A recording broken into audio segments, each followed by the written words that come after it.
Fala, alunos, tudo bem? Beleza? Estou gravando esse vídeo aqui para a gente poder dar sequência aí à nossa aula, né, sobre a questão do PPRA. Vou colocar algumas coisas importantes aqui para vocês que são necessárias, né, para o bom andamento aí e o levantamento das informações para o PPRA. Beleza? Bom, o PPRA é o Programa de Prevenção de Riscos Ambientais. Ele surgiu da necessidade das empresas em sistematizar as ações de segurança e saúde e promoção, né, da integridade e da saúde do trabalhador. Quando surgiu, né? Surgiu em 1994. O PPRA ele vem definir como os riscos ambientais, né? Consideram-se riscos ambientais os riscos físicos, químicos e biológicos. Dentro da questão, a higiene ocupacional ela tem como fundamento, tá? Ela está fundamentada aí dentro do PPRA, tá?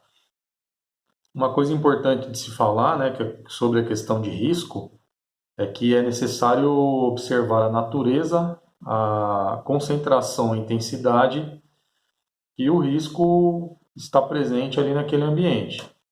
Então,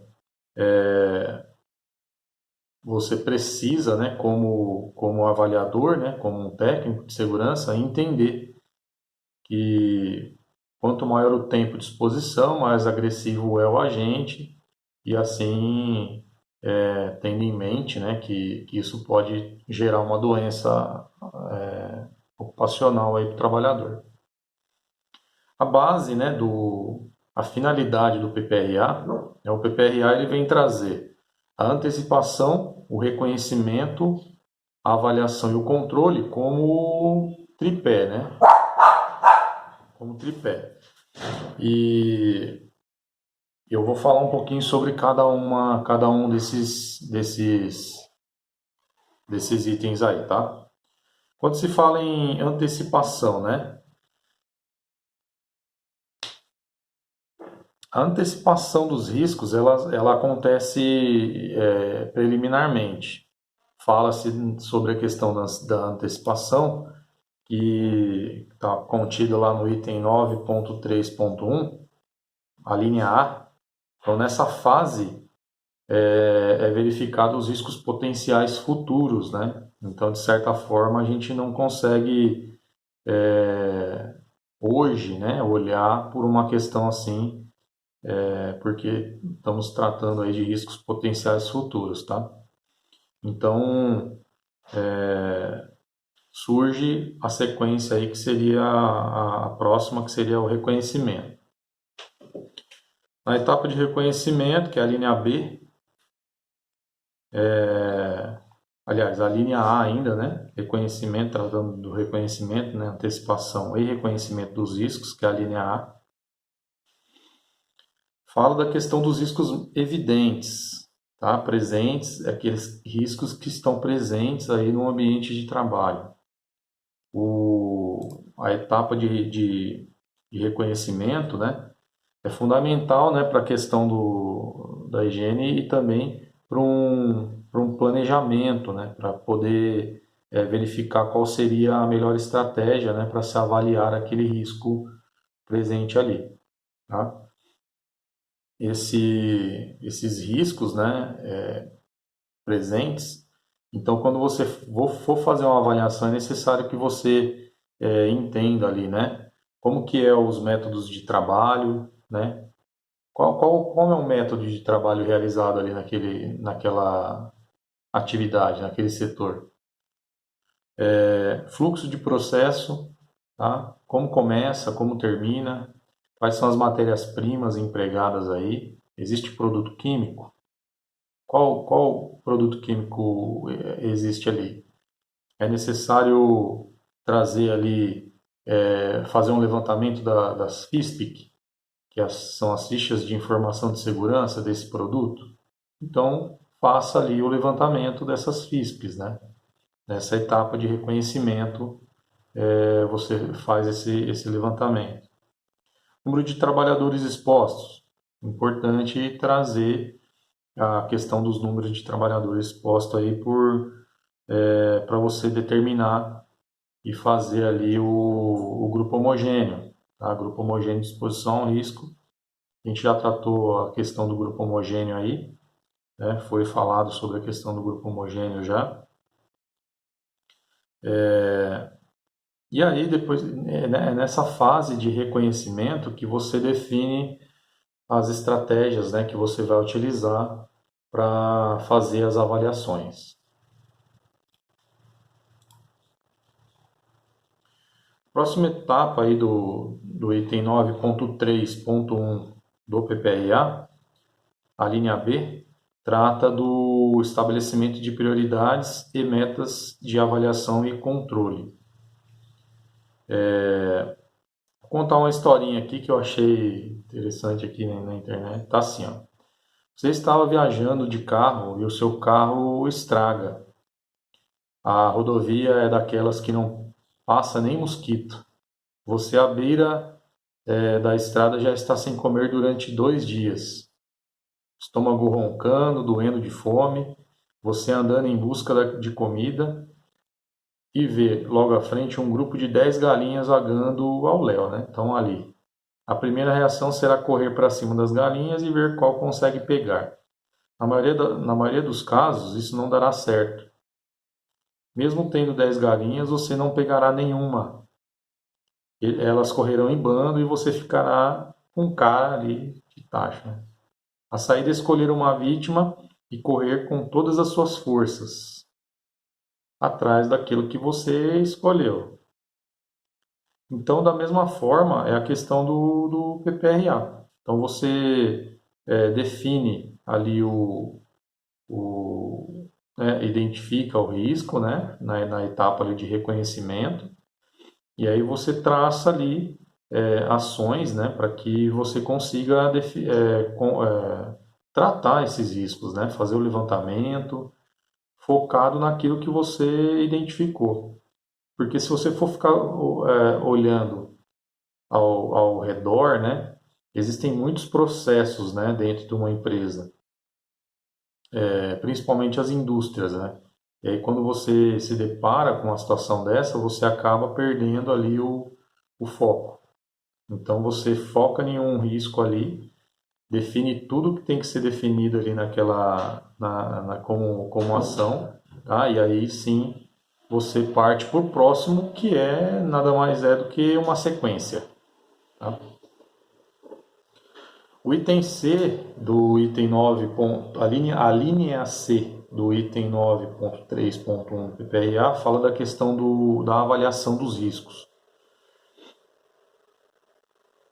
Aí a gente tem 2 tipos de avaliação, né? Avaliação qualitativa, avaliação quantitativa.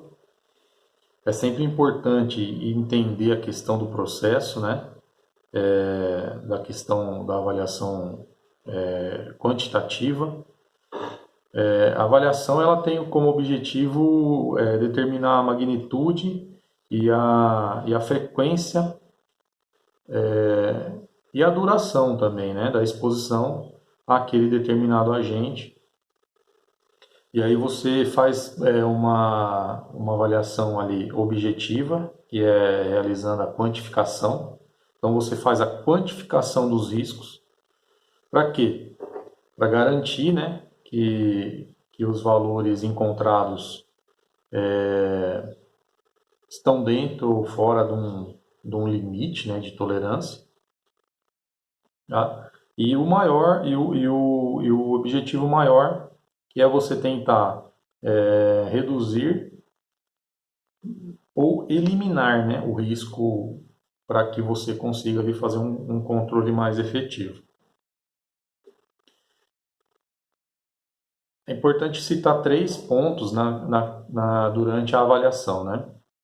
Então, a avaliação, né, você observa aquilo que é suscetível de causar lesões e danos, né?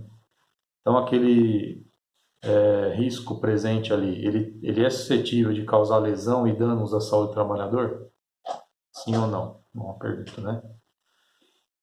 Existe a possibilidade de eliminar os perigos presentes ali naquele processo? É um outro ponto.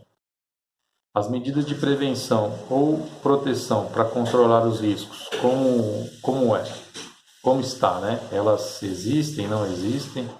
Tá? Então é um terceiro ponto aí a se trabalhar.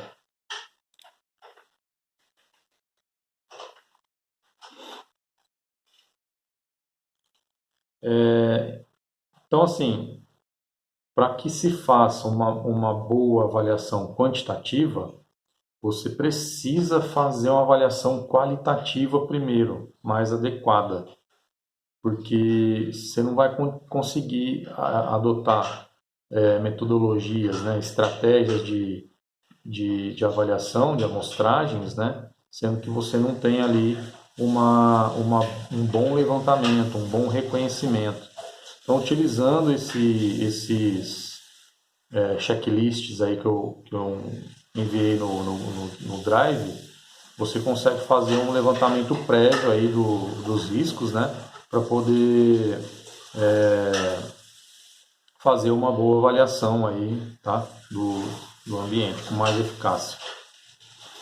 Então é importante você sempre ter ali uma conversa, né, com os trabalhadores, uma entrevista, né, com os funcionários, pedindo para que eles expliquem, né, o processo, o método, como que está sendo feito ali, tá? Para poder ter ali um entendimento daquilo que ele faz, né? E aí sim você começa a entender, né, do processo e do risco. E aí você começa a surgir para você ali as possibilidades de risco ali, né? Uma coisa é fato, uma coisa é certa, né, gente? O risco, ele é inerente do processo, né? A diferenciação entre perigo e risco acontece aí. Então, se a gente tem um trabalhador cortando uma chapa, né, de aço, utilizando lá uma serra, né, um, uma lixada, uma serra, né, uma serra de corte, né, uma policorte, o perigo é a máquina. O perigo já está ali, ele está presente ali naquela máquina. Ele só vai ser potencializado em risco, ele só vai ser materializado em risco quando o trabalhador ligar a serra e interagir com a serra. Então, quando você entende que ele vai pegar aquela chapa, vai colocar na máquina, vai ligar a máquina e vai fazer o corte, você começa a visualizar melhor, né, as possibilidades de risco, né, os possíveis riscos presentes ali naquele processo. Às vezes parece tão simples, mas do ponto de vista técnico é necessário entender como que ele vai fazer aquilo ali, né? Então a conversa com o trabalhador é importante. E a linha D, né, fala da implementação e medidas de controle. A implementação e medidas de controle, a gente vai trabalhar quando for fazer ali um cronograma de ação, né, um pouco mais à frente aí, e aí no caso a gente vai adotar, né, aquela metodologia lá que é o PDCA, planejamento, direção, né, controle e avaliação. Eu vou estar explicando melhor para vocês quando chegar um pouco mais à frente aí. E a linha E, que é o monitoramento da exposição, o monitoramento do risco, né? E aí, nesse ponto, em questão aí do monitoramento, é que entra, de fato, os valores, né, obtidos nas avaliações quantitativas. Tá? Então, é ali que você vai fazer o monitoramento, tá? De quantos decibéis o trabalhador está exposto, quantos graus Celsius ele está exposto, quantos ppm ou miligrama daquele dado produto químico ele está exposto, quanto de vibração, o quanto de umidade, se existe, né, no caso, a umidade. Umidade não quantifica, né? Então são mais os quantificáveis mesmo, né? Que é na etapa E, a linha E, que fala do monitoramento. Nesse ponto, a gente procura sempre visualizar a questão aí das fontes geradoras, né? Monitoramento aí da quantidade de decibel, né, gerado ali na fonte geradora, também vendo uma questão de trajetória, né, qual que é a trajetória que esse risco tá tendo, ele sai da onde, ele chega na onde, o trabalhador se depara com ele em que momento, e os meios de propagação, né, se existem ali formas, né, de propagar aquele risco. Também é importante se falar, né, da questão da caracterização do tipo de exposição, do tipo de dano que vai ser gerado, também é importante, né? A gente está exposto aí a ruído, pode ser gerado ali uma perda auditiva, se está exposto ao calor, pode ser gerado ali um problema relacionado à parte cardiológica, né, do trabalhador. Se está exposto ali a produtos químicos, dependendo do produto químico, pode gerar um câncer de pele ou um problema de sangue, né, sanguíneo aí, de leucemia, né? São os problemas relacionados a riscos químicos, né? Ou um problema pulmonar. Então, tudo vai depender do tipo de risco que foi levantado. E a linha a linha F, né? Para fechar o item 9.3.1, temos aí a linha F, que é o registro e a divulgação dos dados. Tá? Então é importante ter um documento base, que é o escopo, né? é o contexto em si do PPRA, tá? Para poder, nesse documento, você registrar essas informações, tabular essas informações, e a divulgação de dados ela vai estar presente no PPRA, no programa em si. Né? O registro, a linha F seria o registro e divulgação de dados. Então, o registro você vai formalizar através de um documento, e a divulgação dos dados é que ele deve ficar à disposição aí da fiscalização e também da CIPA, né? E também de uso de utilização dessas informações para eventuais treinamentos, quando se fazem necessários, né?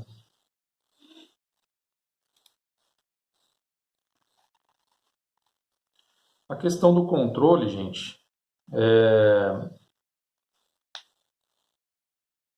ela surge de uma necessidade de se ter ali um estabelecimento de metas, né? Quando a gente estabelece algumas prioridades e metas, a gente é necessário fazer ali um cronograma. Esse cronograma ele chega quase que no final lá do PPR do da nossa carga de informação de levantamento de risco, onde é ali que a gente vai começar a definir algumas metas no controle do risco. Né? Então, se existe ali uma exposição acima do limite de tolerância, a gente vai recomendar ali algumas medidas para que esse limite de tolerância não seja ultrapassado, né? Beleza, gente? Então aqui eu finalizo aqui com vocês com esse vídeo aqui, né? Finalizo aqui com esse vídeo falando aí um pouquinho sobre os itens, né? Do item 9.3.1 do PPRA, que é antecipação e reconhecimento de risco, ok? Item B, estabelecimento de prioridades e metas de avaliação e controle. Item C, avaliação dos riscos e da exposição dos trabalhadores. Item D, implantação de medidas de controle e avaliação da eficácia. Item E, monitoramento das exposições aos riscos, né? E a linha F, registro e divulgação de dados. Ok? Acredito que com certeza tem outras informações, mas a gente vai ficando aqui. Tá? Eu vou explicar um pouco mais a fundo depois aí em aula esses itens específicos aí, de reconhecimento, avaliação e controle. Beleza? Valeu, galera. Obrigado, hein?